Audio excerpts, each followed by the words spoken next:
So this mechanism is really in place to, deter any whales from being able to dump a ton of coins all at once, which is actually really, really cool.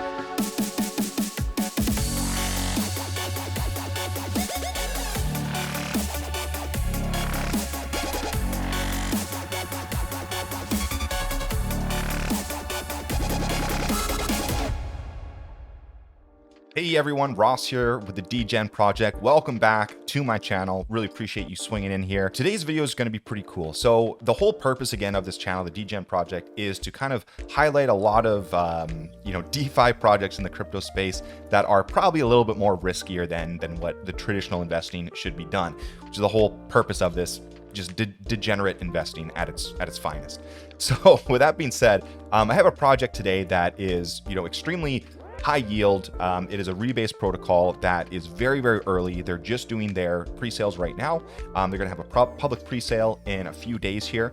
That is actually going to be the first one on this channel that I'm going to be putting a little bit of investment into to actually track and see its growth and see its results. And hopefully we'll be coming out very positive. So with that being said, let's dive into it. So the project that I'm talking about is called Outback Finance. Now, this kind of came across my radar just diving through the rabbit hole of a lot of these different, DeFi projects.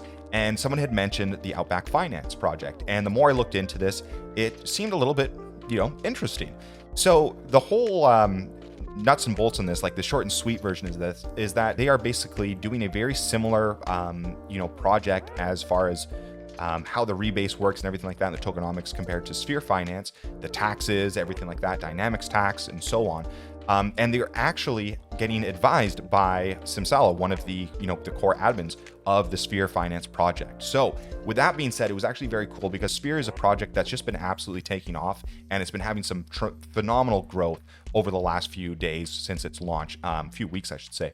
So it's really cool that they have a key member of the Sphere project that is actually advising the team for Outback Finance. So that really got me intrigued enough to the point where I wanted to dive in a little bit more.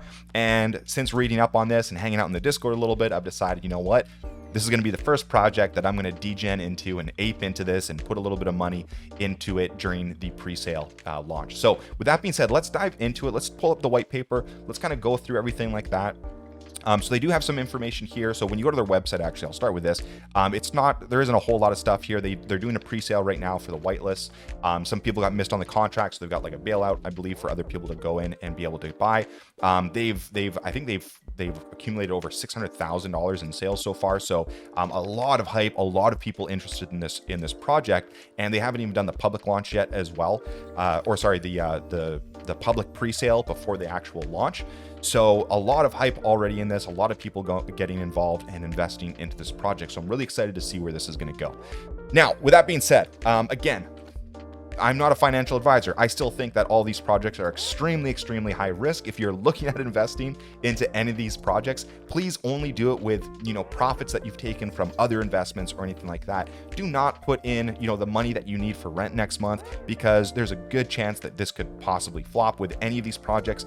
I always come at it with an extremely, extremely high risk viewpoint where I assume that I'm going to probably lose the majority, if not all, of whatever I am investing. So whenever you're going into any of these projects that have stupid high APYs, just keep that in mind. Hopefully we can find some really good ones here and we can get into a lot of good picks, because there are some solid projects out there, don't get me wrong, but I've already been rugged within like a week of getting into some of these things, and I'm sure a lot of viewers have been rugged as well.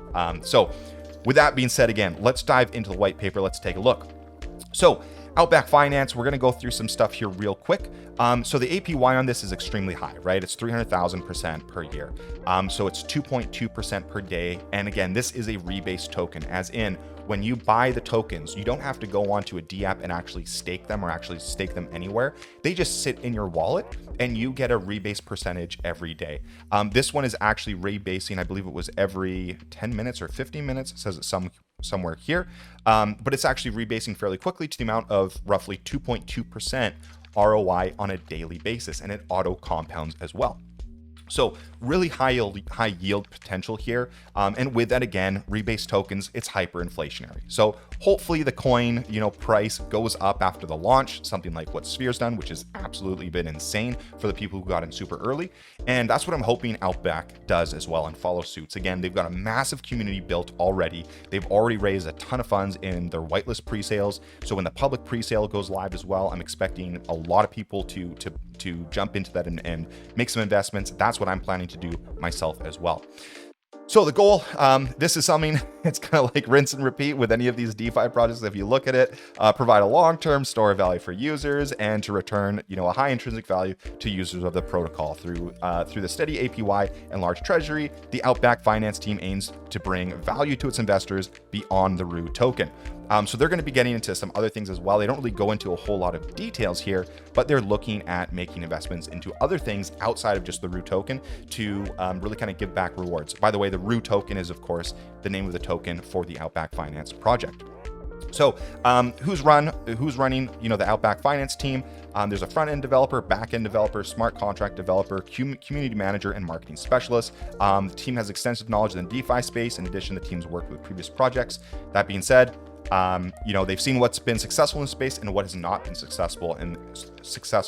And through vast experience, the Outback team is strong enough to create the biggest protocol around. All right, well, I hope they do.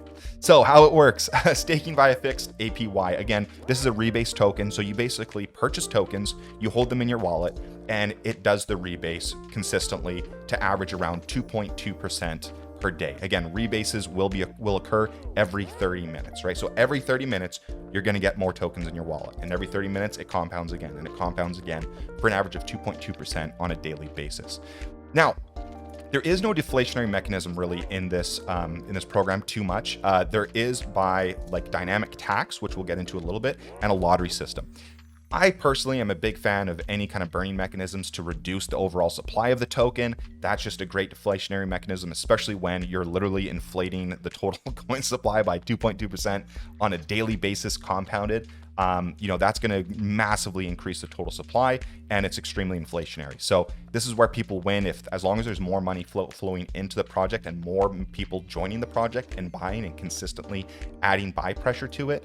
And as long as everyone's holding, then yeah, the token price can increase. But again, keep in mind that there's a massive inflationary rate here.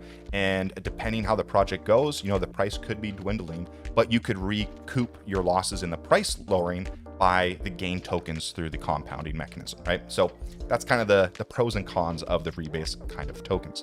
So lottery system, they have a community lottery system, which I think is kind of like, I think it's a bit of a wonky mechanism, truth be told, right? So the lottery system is basically where people who are holding the token can send RU tokens to the contract, the lottery contract, and there's going to be a draw once every 3 days with the following ratio. 90% of the tokens put into the lottery is going to go to the winner, 8% is going to be burnt, and 2% goes back to the bank.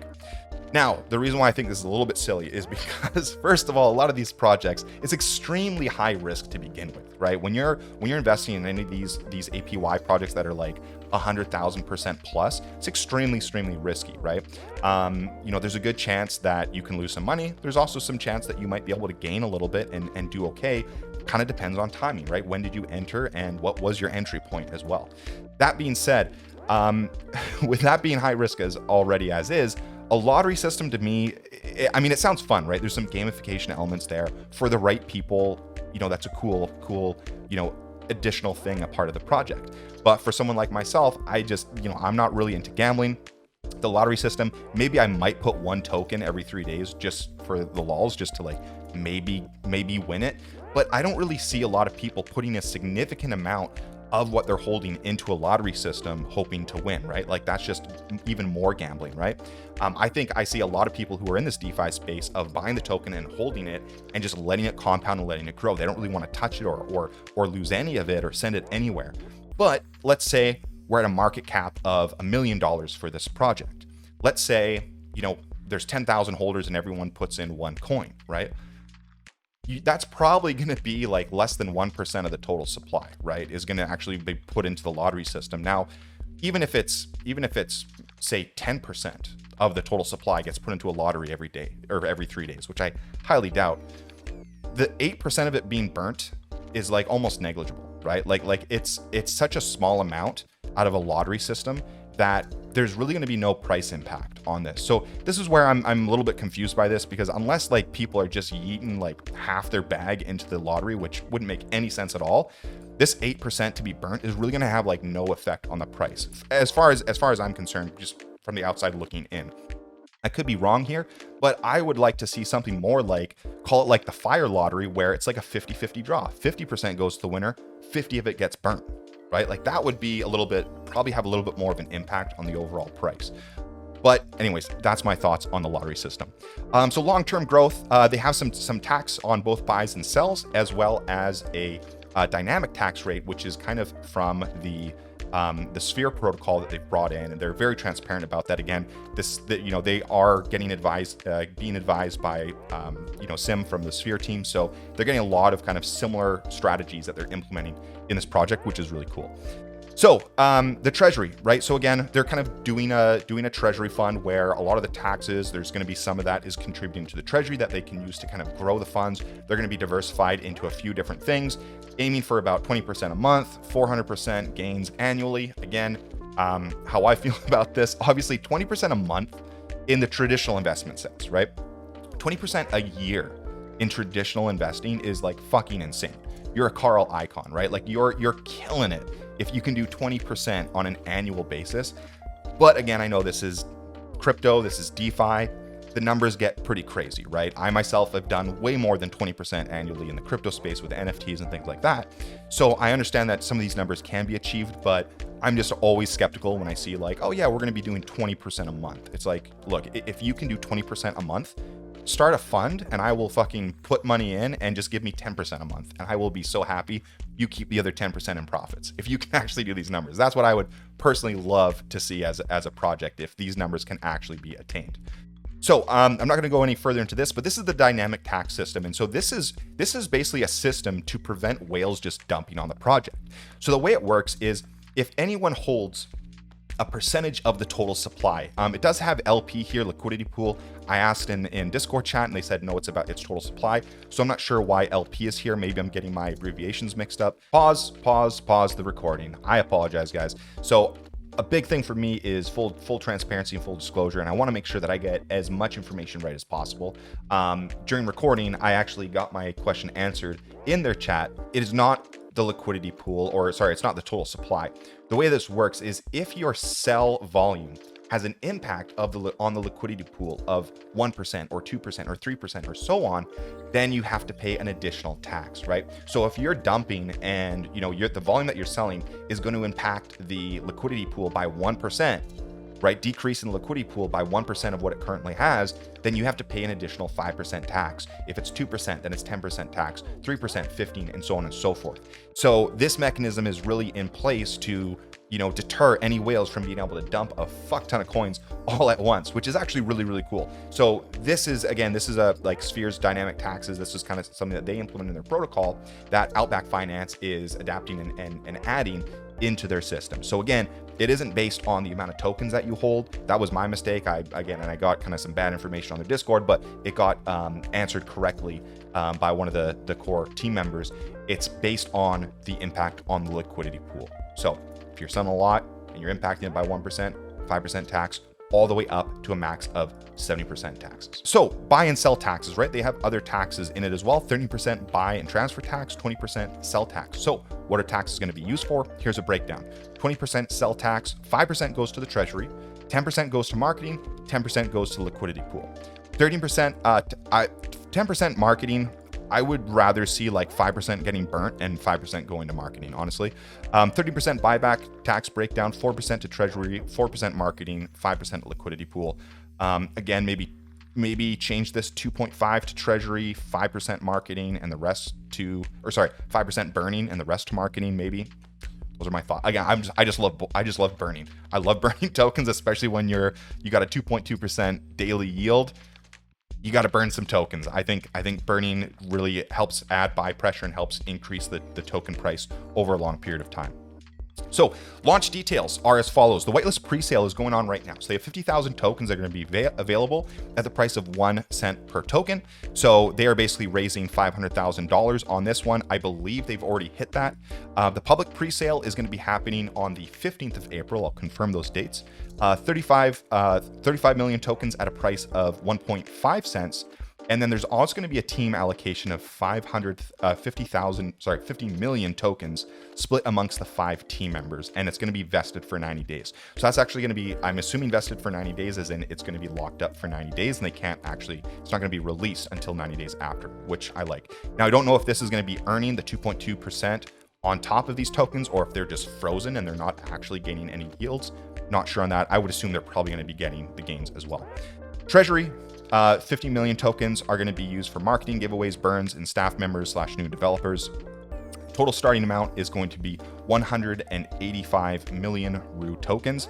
And then initial liquidity will be set at a minimum of $600,000 with of RU tokens at initial starting price of 2.5 cents. So with that being said, starting price of 2.5 cents. Hopefully this doesn't sphere project and just friggin' takes off from the launch. Who knows? The whitelist presale, again, that's already been going on. It's pretty much done at this point. The public presale, though, is launching, I believe, the 15th of April.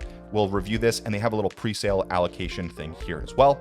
Now, when it comes to security is an emphasis to Outback Finance. The team is half docs. The team will complete a full KYC process before the launch. We'll also be utilizing a multi-sig for all contracts. So that's the quick review here. I just want to pull up some of their socials. So we've got their Twitter account here. There's, a decent amount of followers, I guess. Not really as much as I would expect, honestly, considering if you head on over to their Discord, they have over 17,000 members in their Discord, which is really cool. There's tons of stuff here. They've got a lot of announcements. The chat is super active as well. There's a lot of people talking in there. They've got a little roadmap here based on like their pre-launch, the launch, short-term, long-term.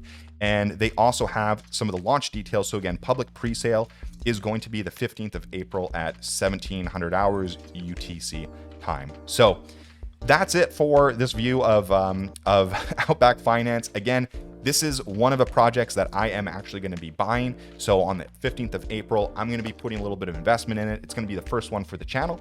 So we're going to have a sheet set up. I'm going to have it publicly available as well. So you guys can just open the shared link on the Google Doc and kind of take a look at it and see what's going on a kind of daily, weekly basis, things like that. So again, I'll put all of the links for this project down in the description.